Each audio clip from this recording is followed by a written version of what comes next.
Hi అండి. నా పేరు లక్ష్మి. ఈరోజు వీడియోలో స్వచ్ఛమైన జున్ను పాలతో జున్ను ఎలా చేయాలో చూద్దాం. ఒక గిన్నెని తీసుకోండి. ఇవి జున్ను పాలు మా అమ్మ ఊరు నుండి పంపించింది. చిన్న టీ గ్లాస్‌ని కొలతగా తీసుకుని, చిన్న టీ గ్లాస్ జున్ను పాలకి 3 టీ గ్లాసుల నార్మల్ పాలు వేసుకోవాలి. నేను ప్యాకెట్ పాలు వేసుకుంటున్నాను. వాటర్ ఏమి వేసుకోకూడదు. అలాగే పాలను బాయిల్ చేయనవసరం లేదు. ఇలా వేసుకున్నాక ఒక పెద్ద గ్లాస్‌తో బెల్లం పొడి వేసుకోండి. వేసుకుని బాగా కలిసేలా కలుపుకోండి. బెల్లం ముక్కలు ఏమి ఉండకూడదు. పూర్తిగా కరిగినాక మీరు జున్ను ఏ గిన్నెలో చేసుకోవాలనుకుంటున్నారో దాంట్లోకి వడగట్టుకోండి.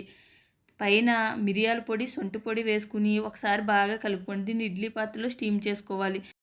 స్టవ్ వెలిగించుకుని ఇడ్లీ పాత్ర పెట్టుకుని గ్లాసున్నర వాటర్ వేసుకుని ఏదైనా ఒక ప్లేట్ని తిరగేసి పెట్టుకుని ముందుగా రెడీ చేసుకున్న జున్ను గిన్నెను ఇందులో పెట్టుకుని మూత పెట్టుకుని మీడియం మంటలో 15 మినిట్స్ నుండి 20 మినిట్స్ వరకు టైం పడుతుంది. ఈ విధంగా జున్ను రెడీ అవుతుంది. చాకెట్ గుచ్చితే అంటుకోకుండా జున్ను రెడీ అయినట్లు. అంతేనండి. లైక్, సబ్స్క్రైబ్ చేసుకోండి. Thank you for watching.